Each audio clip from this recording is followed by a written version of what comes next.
Normal delivery के लिए बच्चे की जो सही पोजीशन होती है वो हेड डाउन पोजीशन होनी चाहिए। यानी कि प्रेगनेंसी में अगर आपका बच्चा हेड डाउन पोजीशन में आ गया है तो इसका मतलब होता है कि आपकी नॉर्मल डिलीवरी पॉसिबल हो सकती है और नॉर्मल डिलीवरी आसानी से भी हो सकती है। जब कब हेड डाउन पोजीशन में आता है, हमें कौन से सिम्टम्स ऐसे होते हैं जिससे कि हमें पता चले कि बच्चा हेड डाउन पोजीशन में आ गया है, और अगर बच्चा हेड डाउन पोजीशन में नहीं आया है तो उस केस में हमें क्या करना चाहिए। आज के इस वीडियो में इसी टॉपिक पे डिटेल में बात करने वाली हूँ, तो चलिए हम स्टार्ट करते हैं। सबसे पहले जानते हैं कि बच्चा हेड डाउन पोजीशन में कब आता है। प्रेगनेंसी के 8 मंथ के लास्ट में या 9th मंथ के स्टार्टिंग में बच्चा मोस्टली हेड डाउन पोजीशन में आ जाता है। इसे हम सिपाही पोजीशन भी कहते हैं। नॉर्मल डिलीवरी के लिए जो सही पोजीशन होती है यही होती है कि बच्चा हेड डाउन पोजीशन में आता है। बच्चा हेड डाउन पोजीशन में आता है तो हमें पता कैसे चलता है कि बच्चा हेड डाउन पोजीशन में आ गया है, ऐसे क्या सिम्टम्स होते हैं। तो देखिए, नंबर 1 की अगर आपको प्रेगनेंसी में बच्चा हेड डाउन पोजीशन में आ गया है तो आपको पहले के कंपेरिजन में, जैसे कि आपको सांस लेने में अगर बहुत ज्यादा प्रॉब्लम हो रही थी, तो अब उस कंडीशन में आपको सांस लेने में थोड़ा सा रिलैक्स लगेगा। यानी कि आपके लंग्स पे प्रेशर कम पड़ता है, जिसकी वजह से आपको सांस लेने में आराम मिलता है और बच्चा नीचे की तरफ खिसक सकता है। नंबर 2 होता है कि आपके पैल्विक एरिया पर प्रेशर फील होना। अगर आपको पैल्विक एरिया में बहुत ज्यादा प्रेशर फील हो रहा है तो इसका भी मतलब होता है कि बच्चा हेड डाउन पोजीशन में आ गया है, तो डिलीवरी के लिए रेडी हो गया है। नेक्स्ट रीजन होता है कि यूरिन पास करना, फ्रिक्वेंट यूरिनरी। अगर आपको बार बार यूरिन पास करने की प्रॉब्लम हो रही है तो इसका मतलब होता है कि बच्चा हेड डाउन पोजीशन में आ गया है। देखिए, प्रेगनेंसी में हमें बार बार यूरिन पास करने की प्रॉब्लम होती तो है, ये नॉर्मली भी होती है। लेकिन अगर आपको बहुत ज्यादा ही हो रही है, मतलब वो प्रॉब्लम अब बहुत ज्यादा बढ़ गई है, तो इसका मतलब होता है कि अब बच्चा हेड डाउन पोजीशन में आ गया है। नेक्स्ट चीज होती है कि आपको बच्चे की किक से भी पता चल सकता है कि बच्चा हेड डाउन पोजीशन में है या नहीं।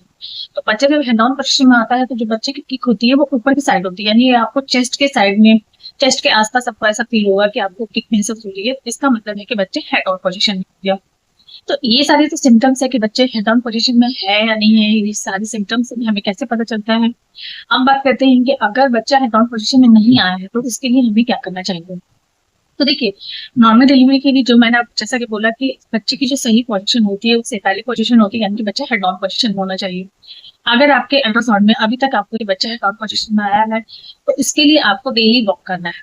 प्रेगनेंसी का 8 मंथ स्टार्ट हो गया है, 8 मंथ का लास्ट हो गया है, उसके बाद भी आपको अच्छे से वॉक करना है। यानी कि आपको 60 मिनट वॉक जरूर करना है, 30 मिनट दिन में, 30 मिनट इवनिंग में। इतना वॉकआउट करें, इससे ज्यादा वॉक करना अवॉइड करें, लेकिन आपको 60 मिनट वॉक जरूर करना चाहिए। अच्छे से वॉक करने से होता क्या है, बच्चा चलने में आराम मिलता है, बच्चा इजली नीचे मूव करता है, बच्चा मतलब हेड डाउन पोजीशन में आता है। इससे आपके पैल्विक एरिया के जो मसल्स होते हैं फ्लेक्सिबल होते हैं और बच्चे की मूवमेंट अच्छे से होती है, क्योंकि इससे आपका, अगर आप वॉक अच्छे से करते हैं तो आपका ब्लड सर्कुलेशन अच्छा बना रहता है, बच्चे की मूवमेंट अच्छे से पूरी होती है। इसीलिए बच्चा हेड डाउन पोजीशन में इजिली आ पाता है। नंबर 2 है कि इस टाइम पे आपको एक्सरसाइज भी अच्छे से करना है। एक्सरसाइज में आप बटरफ्लाई एक्सरसाइज कर सकते हैं, स्क्वाट कर सकते हैं, और एक बड़ी सी बॉल देखी होगी आपने जिसपे आप बैठ के लोग आगे पीछे करते हैं, तो उस बॉल पे भी बैठ के आप आगे पीछे करते हैं, तो ये भी बच्चों को हेड डाउन पोजीशन आने में हेल्प करता है। तो प्रेगनेंसी टाइम में आपको एक्सरसाइज भी अच्छे से करना है, बट आपको एक चीज का ये ध्यान रखना है कि आपको एक्सेस एक्सरसाइज भी नहीं करनी है। यानी कि ये सोच सोच के कि मुझे नॉर्मल डिलीवरी ही चाहिए, उस केस में आप बहुत ज्यादा ही एक्सरसाइज कर रहे हैं तो वो भी आपके हेल्थ के लिए अच्छा नहीं होता है। तो आपको बहुत ज्यादा एक्सरसाइज नहीं करना है, नॉर्मल एक्सरसाइज करना है।